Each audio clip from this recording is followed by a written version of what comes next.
Praise the lord. ఆదికాండము 47వ అధ్యాయము. యోసేపు వెళ్ళి ఫరోను చూసి, నా తండ్రియు నా సహోదరులను వారి గొర్రెల మందలతోనూ వారి పశువులతోనూ వారికి కలిగిన అంతటితోనూ కనాను దేశము నుండి వచ్చి గోషేనులో ఉన్నారని తెలియజేసి తన సహోదరులందరిలో 5 వెంటబెట్టుకుని పోయి వారిని ఫరో సమక్షమందు ఉంచెను. ఫరో అతని సహోదరులను చూసి, మీ వృత్తి ఏమిటని అడిగినప్పుడు వారు, నీ దాసులమైన మేమును మా పూర్వీకులను గొర్రెల కాపరులమని ఫరోతో చెప్పిరి. మరియు వారు, కనాను దేశమందు కరువు భారముగా ఉన్నందున నీ దాసులకు కలిగియున్న మందలకు మేతలేదు గనుక ఈ దేశములో కొంతకాలం ఉండుటకు వచ్చితిమి. కాబట్టి గోషేను దేశములో నీ దాసులు నివసింప సెలవిమ్మని ఫరోతో అనగా, ఫరో యోసేపును చూసి, నీ తండ్రియు నీ సహోదరులను నీ ఎదుటకు వచ్చి ఉన్నారు. ఐగుప్తు దేశము నీ ఎదుట ఉన్నది. ఈ దేశంలోని మంచి ప్రదేశమందు నీ తండ్రిని నీ సహోదరులను నివసింపజేయుము. గోషేను దేశములో వారు నివసింపవచ్చును. వారిలో ఎవరైనా ప్రజ్ఞగల వారని నీకు తోచిన ఎడల నా మందల మీద వారిని అధిపతులుగా నియమించమని చెప్పెను. మరియు యోసేపు తన తండ్రి అయిన యాకోబును లోపలికి తీసుకొని వచ్చి ఫరో సమక్షమందు అతన్ని నుంచగా, యాకోబు ఫరోను దీవించెను. ఫరో, నీవు జీవించిన సంవత్సరములెన్ని అని యాకోబును అడిగినందుకు యాకోబు, నేను యాత్ర చేసిన సంవత్సరములు 130, నేను జీవించిన సంవత్సరములు కొంచెముగాను దుఃఖసహితమైనవిగా ఉన్నవి. అవి నా పితరులు యాత్ర చేసిన దినములలో వారు జీవించిన సంవత్సరముల అన్నీ కాలేదని ఫరోతో చెప్పి ఫరోను దీవించి ఫరో ఎదుట నుండి వెళ్లిపోయెను. ఫరో ఆజ్ఞాపించినట్లు యోసేపు తన తండ్రిని తన సహోదరులను ఐగుప్తు దేశములో నివసింపజేసి ఆ దేశములో రామెసేసను మంచి ప్రదేశములో వారికి స్వాస్థ్యమునిచ్చెను. మరియు యోసేపు తన తండ్రిని తన సహోదరులను తన తండ్రి కుటుంబపు వారినందరినీ వారి వారి పిల్లల లెక్క చొప్పున వారికి ఆహారమిచ్చి సంరక్షించెను. కరువు మిక్కిలి భారమైనందున ఆ దేశమందంతటను ఆహారము లేకపోయెను. కరువు వలన ఐగుప్తు దేశమును కనాను దేశమును క్షీణించెను. వచ్చిన వారికి ధాన్యం అమ్ముట వలన ఐగుప్తు దేశములోను కనాను దేశములోను దొరికిన ద్రవ్యమంతా యోసేపు సమకూర్చెను. ఆ ద్రవ్యమంతటిని యోసేపు ఫరో నగరులోనికి తెప్పించెను. ఐగుప్తు దేశమందును కనాను దేశమందును ద్రవ్యము వ్యయమైన తరువాత ఐగుప్తీయులందరూ యోసేపునొద్దకు వచ్చి, మాకు ఆహారము ఇప్పించుము, నీ సముఖమందు మేమేల చావవలెను, ద్రవ్యము వ్యయమైనది గదా అనిరి.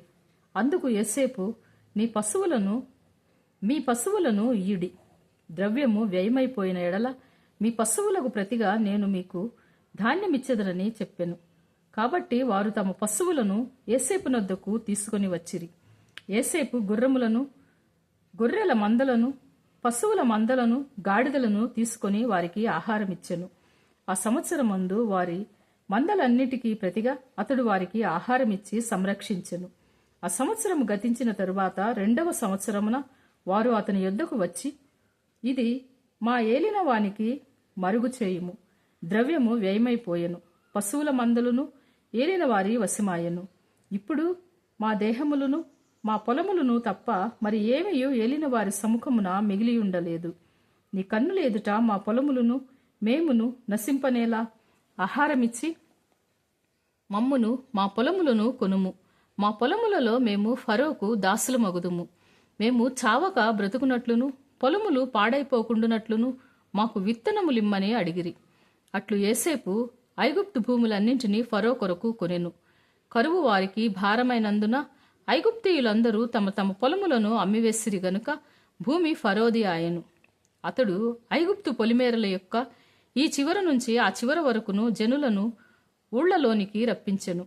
యాజకుల భూమి మాత్రమే అతడు కొనలేదు. యాజకులకు ఫరో బత్తెములు నియమించెను. ఫరో ఇచ్చిన బత్తెముల వలన వారికి భోజనము జరిగెను కనుక వారు తమ భూములను అమ్మలేదు. యోసేపు, ఇదిగో నేడు మిమ్మును మీ భూములను ఫరో కొరకు కొనియున్నాను. ఇదిగో మీకు విత్తనములు పొలములలో విత్తుడి. పంటలో 5వ భాగము మీరు ఫరోకు ఇయ్యవలెను.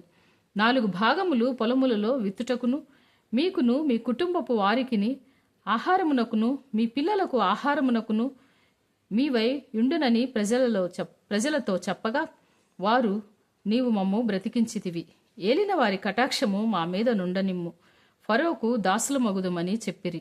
అప్పుడు 5వ భాగము ఫరోదని నేటి వరకు యోసేపు ఐగుప్తు భూములను గూర్చి కట్టడ నియమించెను. యాజకుల భూములు మాత్రమే వినాయింపబడెను, అవి ఫరోవి కావు. ఇజ్రాయేలీలు ఐగుప్తు దేశమందలి గోషేను ప్రదేశంలో నివసించిరి. అందులో వారు ఆస్తి సంపాదించుకొని సంతానాభివృద్ధి పొంది మిగుల విస్తరించిరి. యాకోబు ఐగుప్తు దేశంలో 17 సంవత్సరములు బ్రతికెను.